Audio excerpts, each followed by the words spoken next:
වවුනියාව කරුප්පංචි කුළම හින්දු සුසාන භූමියේ වලදමා තිබූ මියගිය තරුණයෙකුගේ මලසිරුරේ හිස මලසිරුරෙන් වෙන්කොට රැගෙන ගොස් ඇති බව මියගිය තරුණයාගේ ඥාතීන් පවසනවා. සදාබී මානනීය 23 වසරක් සමරන සදාහරිත ප්ලාන්ටේෂන්ස් ලිමිටඩ්.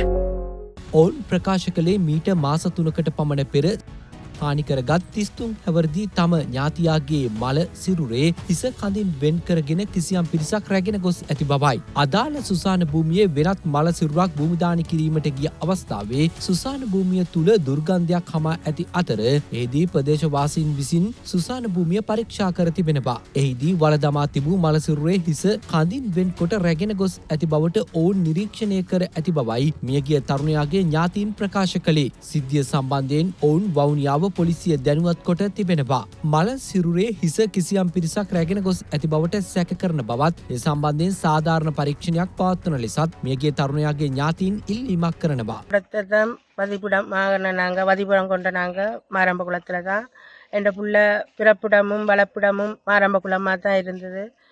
இப்போ கொஞ்ச நாளுக்கு முதல் 2005ஆம் ஆண்டு 25ஆம் ஆண்டு என் புள்ள மரணம் அடைஞ்சார். அந்த பிள்ளைக்கு அடக்கம் பண்ணப்பட்ட இடத்துல போய் பார்க்கும்போது ஒரு செத்த வீட்டுக்கு போயிட்டு போன இடத்துல தான் அந்த பிள்ளைய கொண்டு அடக்கம் பண்ண இடத்துல இந்த பிள்ளை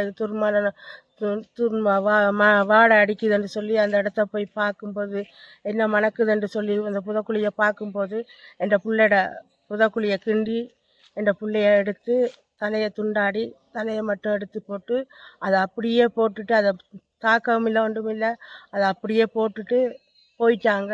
தலையை மட்டும் எடுத்துக்கிட்டு என் பிள்ளைக்கு நடந்த சம்பவம் வேறு யாருக்குமே நடக்கக்கூடாது. இந்த கருப்பஞ்சாங்குள சுடலையில் இப்படி ஒரு துர்ப்பாக்கியமாக நடந்த சம்பவம் என் பிள்ளைக்கு நடந்த அநீதி வேறு யாருக்குமே நடக்கக்கூடாது. கடைசியும் முதலுமா இது மட்டுமே இருக்கணும். வேறு எந்த பிள்ளைகளுக்கும் இப்படி ஒரு துர்ப்பாக்கியம் நடக்கக்கூடாது.